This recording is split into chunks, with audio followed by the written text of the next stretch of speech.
अस्सलाम वालेकुम स्टूडेंट्स। यहाँ पे डिफरेंशिएशन में कुछ रूल्स और फार्मूलाज यूज़ होते हैं जो कि थ्रू आउट आपके चैप्टर नंबर 2 में यूज़ होंगे, तो वो आपको कुछ पता होना चाहिए। वो कौन कौन से हैं? पहला है पावर रूल। पावर रूल में हम क्या करते हैं, सबसे पहले लिखेंगे पावर, फिर हम क्या करें, लिखेंगे बेस, फिर पावर में से 1 माइनस, और फिर हम डेरिवेटिव लेंगे बेस का, मतलब पावर स्टार्ट में, फिर पावर में से 1 लेस, और फिर डेरिवेटिव ऑफ बेस। अगर तो वो सेम हो, मतलब अगर हमारे पास x है और उसका डेरिवेटिव हम विद रिस्पेक्ट टू x ही ले रहे हैं, सारी बात हम x के लिहाज से ले रहे हैं, तो वो हमेशा आपके पास 1 आएगा। तो जब हम इस पूरी टर्म को 1 से मल्टीप्लाई करेंगे तो हमारे पास यही आ जाएगा। सेकंड है, जब भी हमारे पास कोई कांस्टेंट होगा, लाइक 2, 3, 4, कोई भी नंबर होगा, उसका डेरिवेटिव हमारे पास हमेशा 0 आएगा।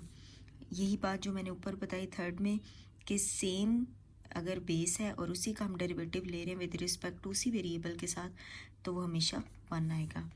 अब एक एग्जांपल हम देख लेते हैं फोर्थ में, कि 4x है हमारे पास। तो आपने क्या करना है, इस पे अव्वल तो प्रोडक्ट रूल लग सकता है, लेकिन अगर एक कांस्टेंट और एक वेरिएबल होगा तो आपने क्या करना है, कांस्टेंट को जो है वो डेरिवेटिव से पहले लिख लेना है, और डेरिवेटिव सिर्फ जो होगा वो वेरिएबल के ऊपर इम्प्लीमेंट होगा।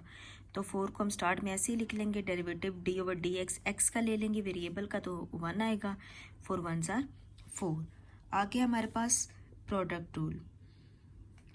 इसमें हमारे पास 2 वेरिएबल होंगे, तो हम क्या करेंगे, पहले वेरिएबल को एज इट इज़ लिखेंगे u को, और दूसरे का डेरिवेटिव ले लेंगे, फिर प्लस, फिर जो दूसरा जिसका हमने यहाँ पर डेरिवेटिव लिया उसको एज इट इज़ लिखेंगे, और जिसका हमने पहले डेरिवेटिव नहीं लिया था उसका डेरिवेटिव ले लेंगे। दोबारा u, इसको हम एज इट इज़ लिखेंगे और v का डेरिवेटिव लेंगे, प्लस अगले स्टेप में हम v एज इट इज़ लिखेंगे और u का डेरिवेटिव लेंगे, मीन्स कि इनको चेंज करके इनके डेरिवेटिव्स लेंगे।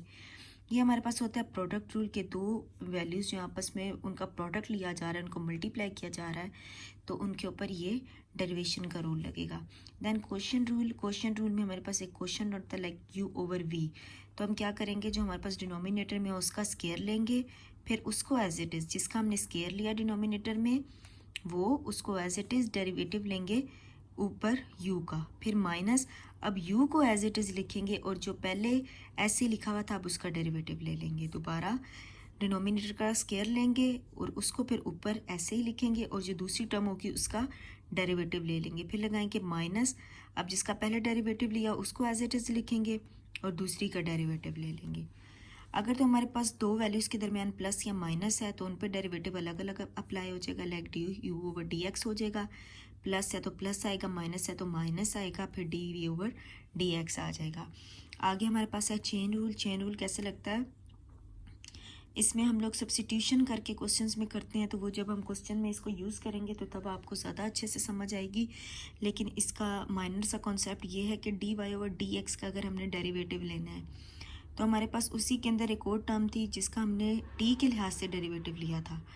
तो हमने dy/dx कैसे फाइंड करना है, dy/dt मल्टीप्लाई dt/dx, मतलब ये t से कैंसिल हो जाएगा, तो dy/dx हमारे पास इसमें चेन रूल में आ जाएगा। इसके अलावा एक और dy/dx, तो अगर 3 टर्म्स हमारे पास उसमें यूज़ हो रही हो तो dy/dt, dt/du, du/dx, मतलब dy ऊपर और dx नीचे। इसी तरह अगर dt इधर है तो यहाँ पे dt ऊपर होगा, du इधर डिनोमिनेटर में है तो यहाँ पे ऊपर न्यूमरेटर में होगा। तो इसमें क्या होता है, t से कैंसिल, u से कैंसिल, तो dy/dx हमारे पास आ जाता है। तो ये क्वेश्चंस में आपको मज़ीद क्लियर हो जाएगा। नेक्स्ट, अगर हमारे पास एक्सपोनेंशियल फंक्शन है तो उसका हम डेरिवेटिव कैसे लेंगे, हम एक्सपोनेंशियल फंक्शन जो पूरा है उसको हम एज इट इज़ लिखेंगे, फिर हम डेरिवेटिव लेंगे पावर का। तो यहाँ पे पावर x है, उसका x के लिहाज से डेरिवेटिव ले रहे हैं, वो 1 आ जाएगा, तो e पावर x को 1 से मल्टीप्लाई करेंगे तो आपके पास यही आ जाएगा। नेक्स्ट है हमारे पास नेचुरल लॉग का, जब हम डेरिवेटिव लेंगे तो हमेशा नेचुरल लॉग का डेरिवेटिव आएगा 1/, नेचुरल लॉग के अंदर जो चीज़ होगी वो आ जाएगी 1/x। तो नेचुरल लॉग ऑफ x है तो ये 1/x आ गया। अगर सपोज यहाँ पे 2x होता तो ये 1/2x आ जाता है, और आगे हम डेरिवेटिव लेते जो नेचुरल लॉग का, जिसका जो हमारे पास फंक्शन है उसका डेरिवेटिव, तो हमेशा ये 1 आता है, तो ये 1/x इसका आ गया।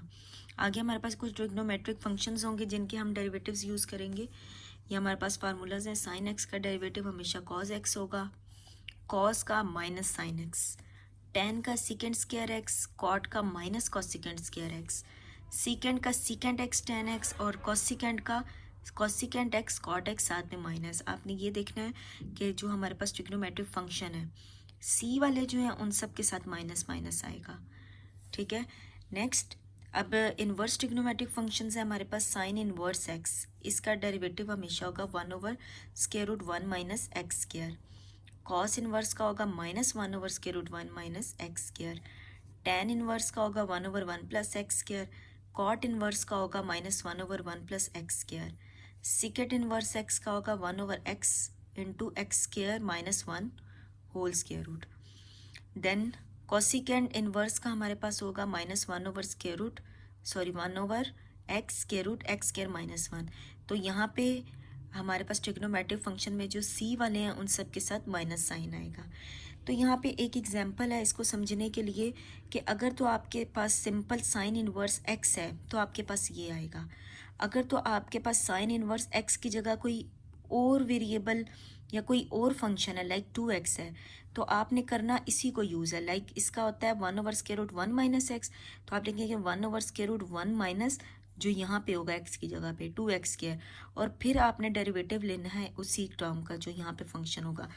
यहाँ पे हमने साथ इसलिए नहीं लिया क्योंकि जब हम d और dx का x के लिहाज से लेते हो हमेशा 1 होता है तो वो कोई फ़र्क नहीं पड़ रहा होता। लेकिन जब आपके पास x के अलावा कोई फंक्शन होगा तो आपने क्या करना है 1/√1 माइनस एक्स की जगह वो लिखना है और फिर डेरिवेटिव लेना है उसी का। तो ये हमारे पास 1/√1 माइनस इसका स्क्वायर लेंगे 4x स्क्वायर, 2 स्टार्ट में आ जाएगा d/dx, x का डेरिवेटिव ले लेंगे वो 1 आ जाएगा, 2 1 सा 2, तो 2/√1 माइनस 4x स्क्वायर हमारे पास आंसर आ जाएगा। तो ये हैं कुछ ट्रिग्नोमेट्रिक फंक्शंस हैं जो कि हमारे पास डेरिवेशन के अंदर यूज़ हो रहे हैं। इनके कुछ रूल्स हैं, तो आप इसको अगर अच्छे तरीके से कर लें तो आपके लिए डेरिवेशन करना बहुत ज़्यादा आसान हो जाएगा।